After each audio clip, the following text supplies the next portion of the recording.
The arrest of Rosa Parks. Many consider December 1st, 1955, the founding date of the modern civil rights movement. On that day, police arrested Rosa Parks, a 42-year-old seamstress, after she refused to give up her seat on a Montgomery, Alabama bus to a white man, in violation of a city ordinance. Parks had also been for many years a volunteer for the local chapter of the NAACP, and at the time was serving as secretary to chapter president E.D. Nixon. Other women in Montgomery had been arrested for refusing to give up their seats, and the NAACP wanted to get a test case to challenge the city's segregation ordinance in court. Parks knew this when she got on the bus.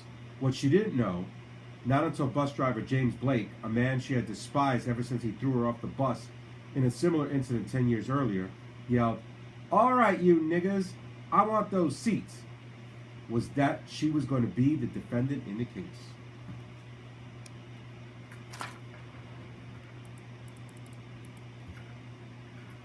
The Montgomery bus boycott. Parks' arrest provided the catalyst for a boycott of Montgomery buses. The origins of the bus boycott actually predated Rosa Parks' arrest. The brainchild of E.D. Nixon, head of the local NAACP, as well as an officer in the Brotherhood of Sleeping Car Porters Union, the plan was originally to use the arrest of 15-year-old Claudette Colvin as the event that would spark the boycott.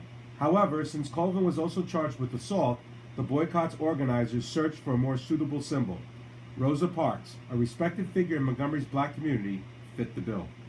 In order to effectively organize and conduct the boycott, Nixon and others met at a local Baptist church, where they formed the Montgomery Improvement Association. Since several black ministers had already refused to support the boycott, the MIA appointed Martin Luther King Jr., the church's pastor, as president.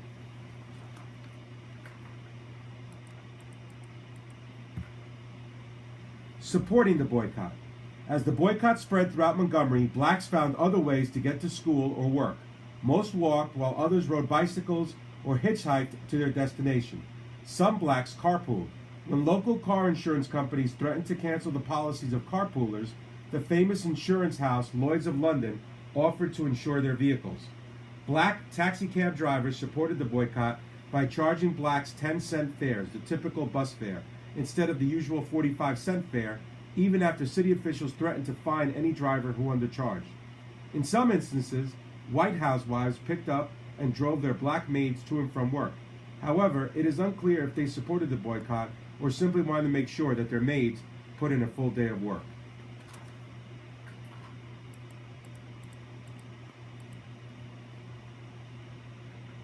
The boycott, white resistance. At the same time that Montgomery's black citizens were developing strategies to maintain the boycott, some of the city's white residents looked for ways to break it.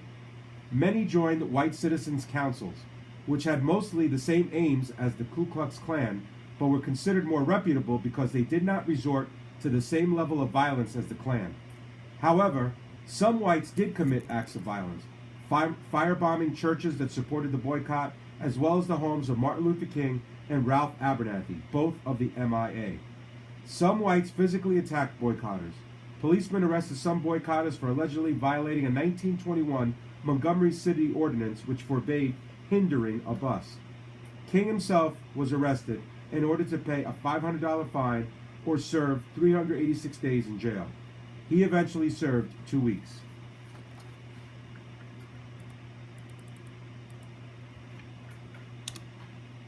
The boycott, integrating the buses. In June 1956, the standoff began to sway in favor of the boycotters. A federal district court ruled segregation on Montgomery City buses unconstitutional. City officials appealed, but in November, the U.S. Supreme Court upheld the lower court's decision. Within weeks, Montgomery passed a city ordinance allowing blacks to sit almost anywhere on a city bus. Thus, after 385 days, the boycott ended.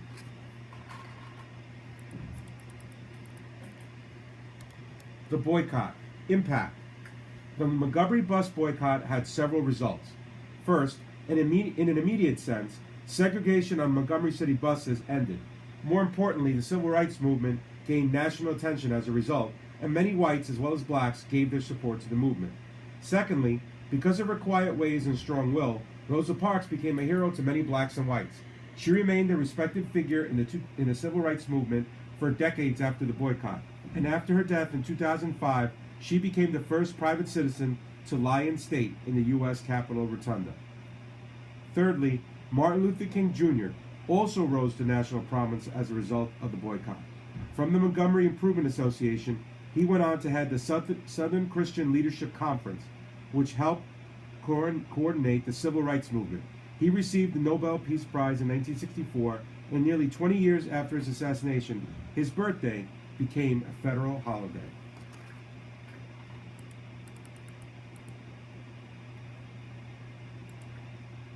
Dr. Martin Luther King Jr.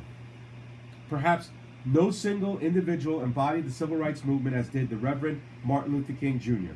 A Baptist minister by trade, King strongly advocated nonviolent resistance to segregation. Born in 1929, King entered college at age 15 and earned his second bachelor's degree by 21. Ordained as a minister in 1951, he completed his doctoral work in theology in 1955. In 1954, King became pastor of the Dexter Avenue Baptist Church in Montgomery, Alabama, where he later headed the Montgomery Improvement Association.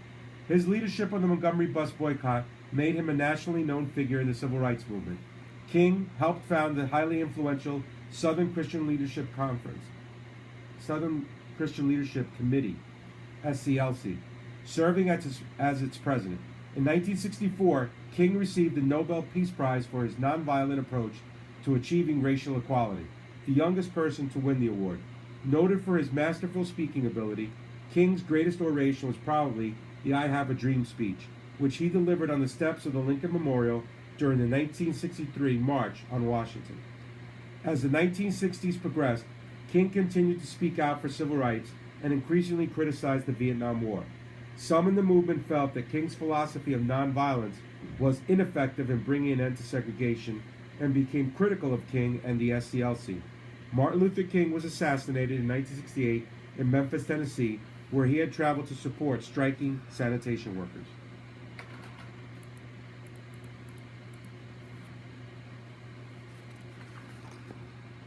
MLK's philosophy of nonviolence.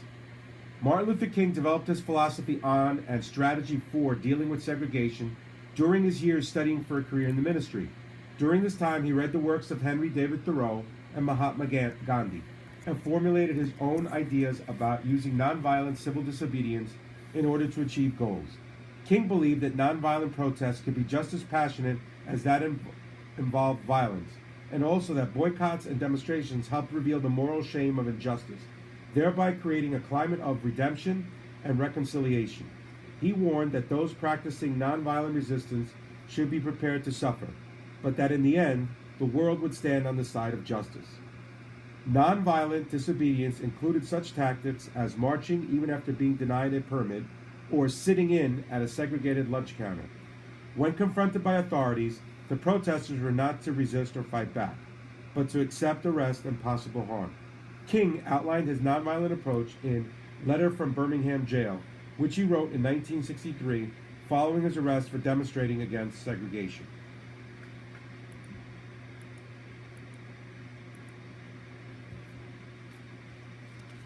Letter from Birmingham Jail. With his letter from a Birmingham jail, King responded to a group of white ministers who believed that he should rely on court action rather than demonstrations to make gains in civil rights. While he responded civilly to the points made by the ministers, he expressed his frustration with the slow pace of judicial proceedings.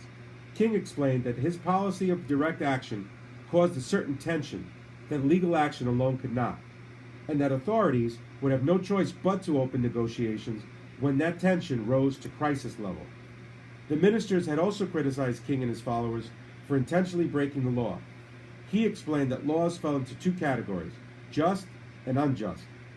People, he argued, have a moral responsibility to respect just laws as well as to violate unjust laws, especially if breaking them might draw attention to the cause of fighting.